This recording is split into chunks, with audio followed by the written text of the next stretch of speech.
Primeira carta de Paulo aos Coríntios, no capítulo 15, nós encontramos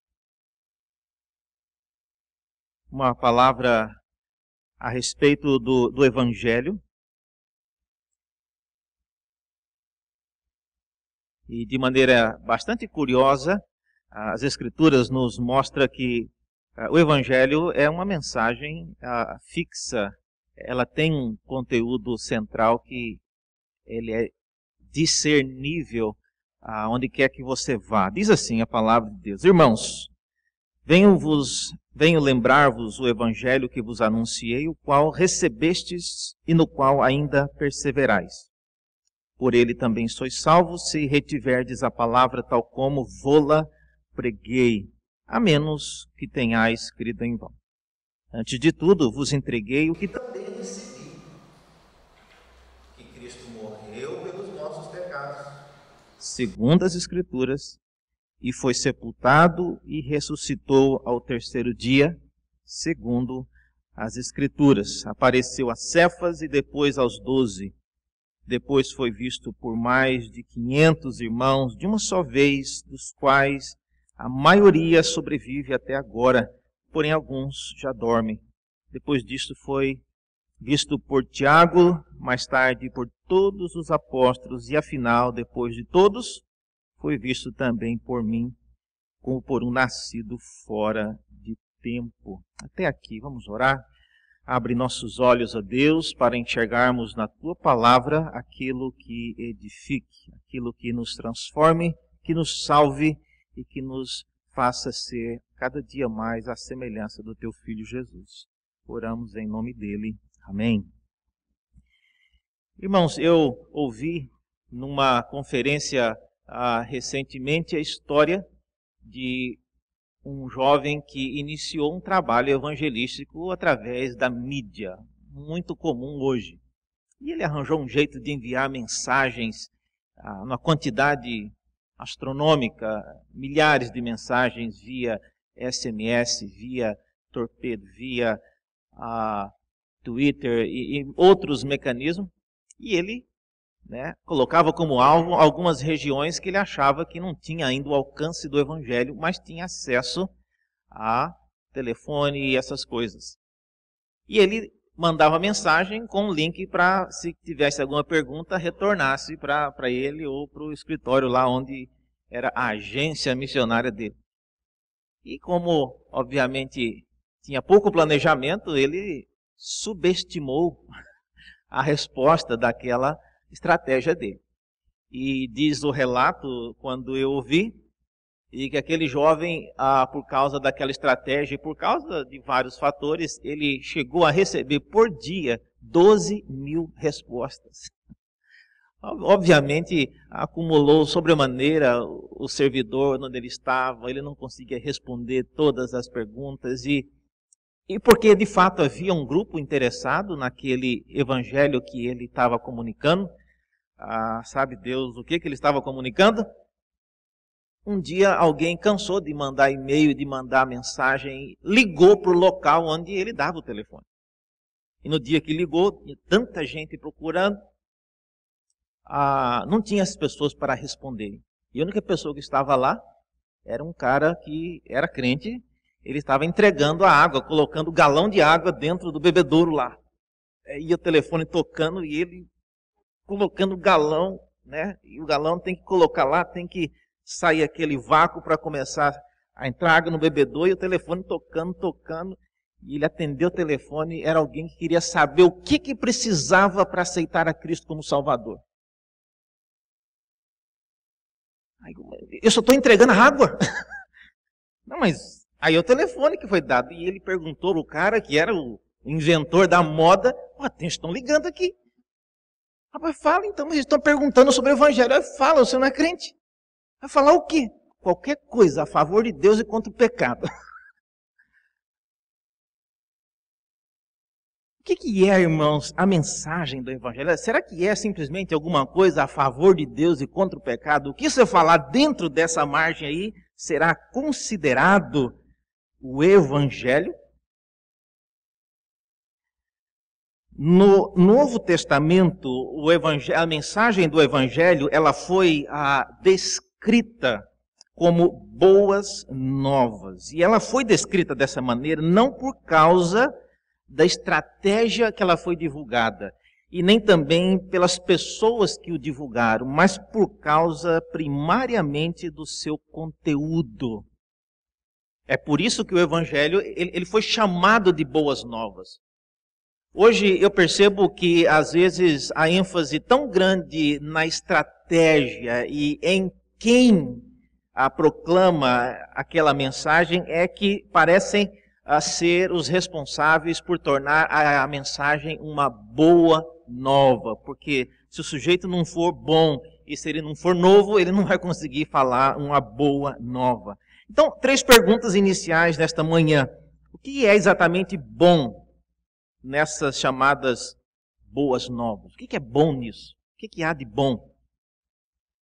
Uma outra pergunta que nós podemos fazer: por quanto tempo essa mensagem ela será considerada nova? Porque tudo que é novo, com o tempo, deixa de ser novo. E em terceiro lugar, para quem esta mensagem ela é tanto boa quanto nova? Às vezes o que é bom para um, nem sempre é bom para outros e não é bom para todos. Mas o Evangelho, então, ele tinha essa característica. Ele foi visto, ele foi pregado, ele foi percebido como boas novas. Alguns textos apenas para os irmãos todos os conhecem, mas só para relembrarmos como é que o Evangelho ele era recebido e ele era comunicado. Textos clássicos como Mateus 4, eu não preciso abrir, mas diz 4:23, percorria Jesus toda a Galileia, ensinando nas sinagogas e pregando o Evangelho.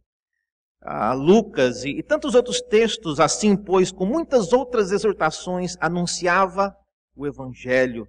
Lucas 7, Jesus então lhes respondeu: ide e anunciai a João o que vistes e ouvistes. Os cegos veem, os coxos andam, os leprosos são purificados, os surdos ouvem, os mortos são ressuscitados, e aos pobres anuncia-se-lhes o Evangelho.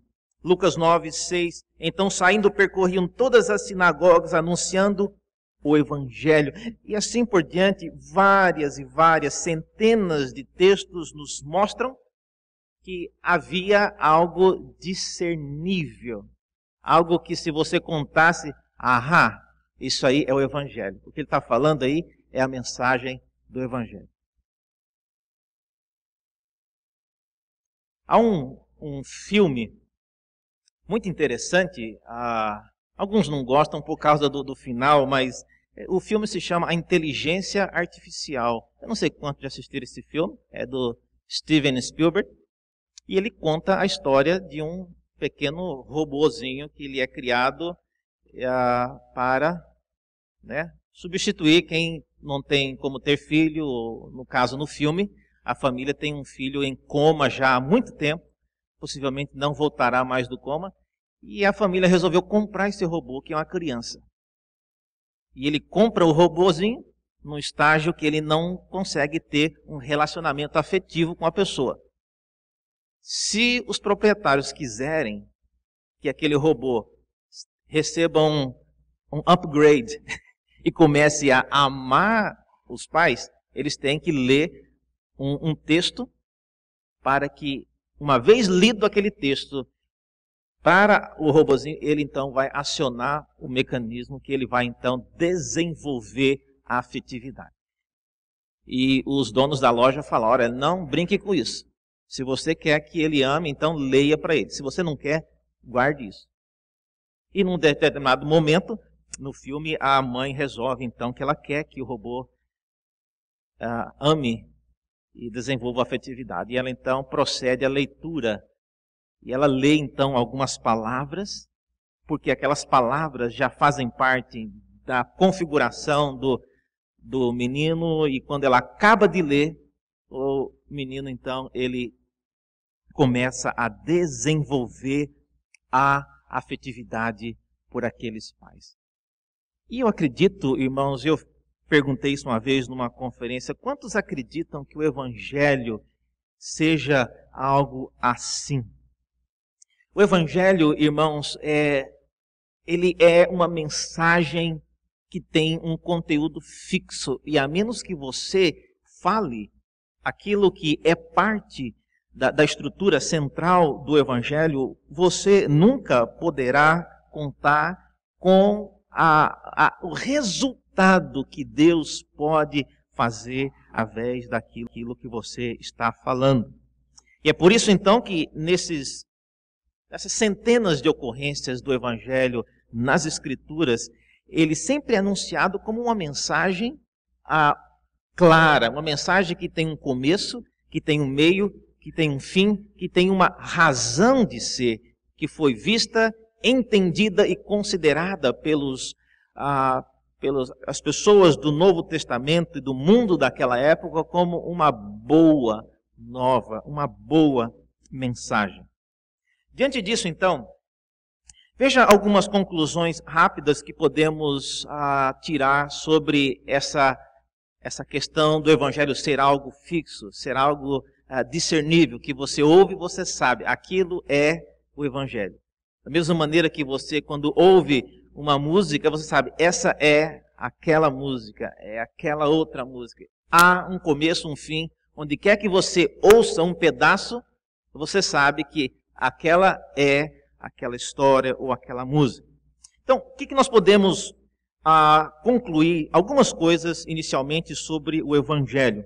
Em primeiro lugar, o Evangelho, então, ele não era apenas um conjunto de diretrizes e recomendações que guiavam os apóstolos e a igreja primitiva na formulação da sua mensagem. Não era diretrizes para formular uma mensagem. O Evangelho era a mensagem. Vocês conseguem perceber, então, a diferença do que aquele jovem disse para o carregador de água? Fale qualquer coisa a favor de Cristo e contra o pecado. A mensagem do Evangelho não é uma coisa tão genérica assim. Não são diretrizes, mas é a própria mensagem. E eu pergunto, irmãos, você que é cristão e que crê no Senhor e que já frequenta esta igreja, ou qualquer igreja há décadas, você tem no seu coração a mensagem do Evangelho? Se um dia for requisitada de você, você poderia, começá-la, recitá-la, explicá-la e falá-la, saber onde começou, onde terminar, poder abreviá-la, fazer de uma forma mais rápida, dependendo do contexto? Este é o grande desafio que nós precisamos pensar nesta manhã. Em segundo lugar, além de ela não ser diretriz, o Evangelho também ele era fixo. E por fixo, eu digo que as coisas que ele tratava não eram coisas que mudavam à medida em que o mundo caminhava, as situações alteravam. O Evangelho, ele tinha uma aplicação diferente em cada época, em cada situação. Mas a mensagem, aparentemente, ela era percebida pelas pessoas como sendo a mesma. É como se você ouvisse a mesma mensagem ou a mesma canção em várias épocas da sua vida. Alguns que já são mais velhos devem ter essa experiência. Às vezes eu ouço canções e músicas, tanto músicas cristãs como músicas seculares, e aquela música me arremete imediatamente para um período na história da minha vida. Quantos já tiveram essa experiência? Aquela música me lembra de um momento na minha vida. O Evangelho era como, mas era como se fosse uma doce canção, que quando recitada, quando cantada, fazia as pessoas lembrarem do momento, e o momento era a vida, a obra de Cristo. O Evangelho, em terceiro lugar, ele era proclamado, ele era anunciado. E aqui eu gostaria muito de frisar esse ponto, embora alguns não não gostem disso, mas eu gosto de falar sobre isso. O Evangelho, ele era proclamado e anunciado. Ele não era cantado, nem interpretado, nem dançado, nem coreografado. Eu não tenho tanto problema em fazer cantatas, em fazer peças teatrais, em fazer interpretações, mas o Evangelho, ele é uma mensagem. E como tal, o Evangelho, para ele ser comunicado, ele tem que ser falado.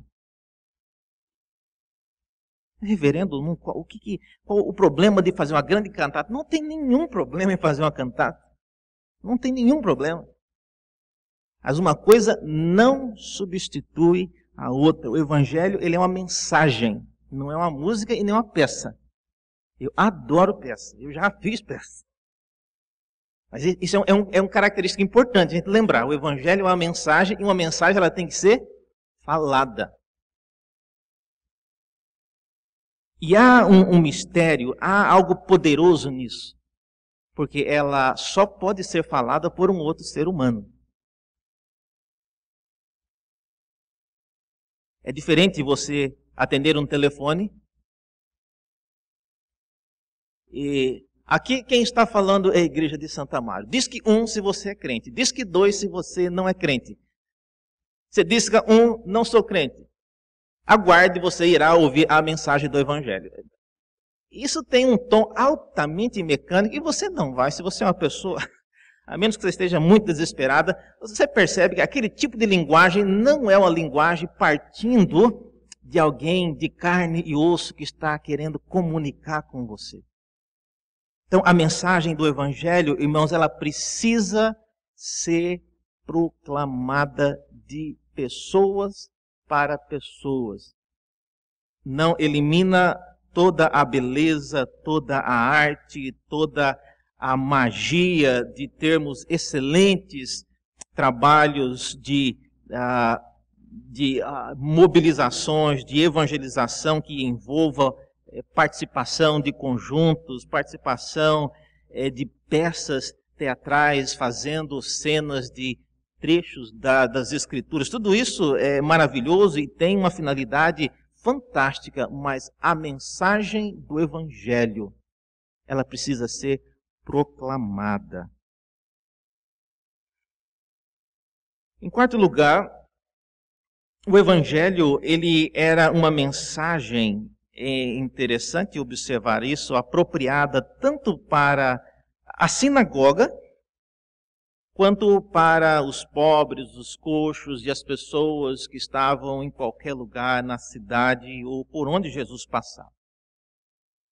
Então, a mensagem, aparentemente, ela tinha um conteúdo fixo e, por causa disso, várias pessoas poderiam aproveitar dela e tirar as suas conclusões. Há uma ênfase muito grande de nós precisarmos, às vezes, encurtar alguma coisa do Evangelho ou melhorarmos um pouco algum aspecto para que ele se torne atrativo. Irmãos, deixemos que as pessoas que estão nos ouvindo fazer essa decisão. Mas eles precisam ouvir a mensagem do Evangelho. Ontem ainda, pela manhã, tocou a campainha na minha casa e eu fui atender Testemunhas de Jeová. Quem conhece Testemunha de Jeová sabe que a ênfase deles é na área escatológica. E eu só por saudade de ouvir o Testemunho de Jeová, abri o portão para começar a ouvir a mesma coisa do que sempre foi. E eu peguei a revista, agradeci, falei, não, eu sou cristão, eu não, obrigado, né? Toque a campanha do lado aí, siga adiante o seu trabalho. Mas é a mesma mensagem, e o que me chamou a atenção é a questão de você facilmente identificar um testemunho de Jeová por causa da sua literatura. Ele sempre entrega o mesmo tipo de material, e ele sempre entra e aborda com um tipo de mensagem semelhante. Qual seria a nossa mensagem da igreja de Santo Amaro ou da igreja presbiteriana se alguém batesse na sua porta e começasse a falar de Cristo, você saberia se a pessoa é de uma igreja presbiteriana, de uma igreja batista, de uma igreja qualquer? Qual é a nossa mensagem? Qual é a mensagem do Evangelho? E aqui há uma coisa importante, que é, às vezes nós vinculamos a nossa palavra ao folheto. O folheto, ele é o mecanismo de abertura e de contato inicial, mas precisamos ter a palavra. O Evangelho, ele é proclamado. E por último, o Evangelho, ele era destinado a todas as criaturas, e a ênfase em sua aplicabilidade e a sua adaptabilidade. É interessante como a mensagem do Evangelho, ela conseguiu ser aplicável e se adaptar em contextos tão diversos. E o propósito desta mensagem não era de transformar em judeus em cristãos desde o princípio, porque a mensagem do Evangelho, desde o princípio, ela não visava ser uma mensagem apenas para aquele mundo. E é por isso então que o texto que nós lemos, quando Paulo ele resume de maneira interessante a mensagem, ele diz o seguinte: irmãos, o que eu vos entreguei é o que eu também recebi. Eu não estou aumentando um ponto enquanto eu conto o que eu estou dizendo, mas o que eu recebi foi isso. E ele lista, veja lá de volta na sua Bíblia, 1 Coríntios capítulo 15, no versículo 3. Se um dia você tiver que então pregar o Evangelho para alguém, e você não souber onde começar, o que falar, aí estão algumas dicas do que Paulo ele diz era o Evangelho. Olha, o que eu recebi foi isso, que Cristo morreu pelos nossos pecados. Essa é uma questão que você precisa colocar. O Evangelho, então, ele fala da morte de Cristo. E ao falar sobre isso, ele fala do motivo dessa morte, ele fala da finalidade dessa morte e o resultado dessa morte. Ele morreu, diz o texto, ele morreu pelos nossos pecados. Então, esse é o primeiro item que Paulo diz, ele compõe esse núcleo das Escrituras, do Evangelho. Em segundo lugar, a questão aí, seguindo, depois dele falar isso, ele diz também que ele foi sepultado e ressuscitou ao terceiro dia, segundo as Escrituras. Observe que ele sempre coloca um segundo as Escrituras depois de cada, vamos dizer assim, elemento crucial desse conteúdo. Então, o Evangelho precisa falar de que o nosso Senhor, ele morreu, mas ele ressuscitou no terceiro dia. Pode ser no segundo, reverendo, no terceiro. A mensagem não é terceiro, então é terceiro. E se ele não ressuscitou? Não, tem que ressuscitar. A mensagem tem que ser igual, irmãos. E a gente temos que nos ater àquilo que é o centro da mensagem. Ele morreu, ele foi sepultado. Não importa as complicações que isso possa trazer num diálogo com a pessoa, mas se eles enterraram Cristo e o corpo que ele tem é o mesmo, eu não sei. Só sei que ele foi enterrado, que ele ressuscitou. A mensagem é essa. Os detalhes, o que foi feito com o lençol que enrolaram ele, eu não sei de nada disso. Eu sei que a mensagem é essa. Ele foi sepultado, ele ressuscitou ao terceiro dia. Que horas, que momento, que segundo, não sei. Eu sei que era isso aí. E ainda diz o texto que ele apareceu a várias pessoas depois disso. Então fala a respeito de ter aparecido a Cefas, aos 12 e depois, finalmente, pelo próprio apóstolo Paulo. Então, a aparição após a ressurreição é algo que também compõe esse núcleo do Evangelho. Jesus, ele aparece para os discípulos, aparece para a multidão, entrega mensagens antes de ser levado aos céus. Tudo isso faz parte desse núcleo do Evangelho. Eu desafio você a testar hoje à tarde, depois do almoço, antes de você tirar uma soneca, faça isso. Tente falar para alguém do Evangelho. Tem muitas pessoas que não sabem e que não ouvem aquilo que, na verdade, vocês estão cansados de ouvir.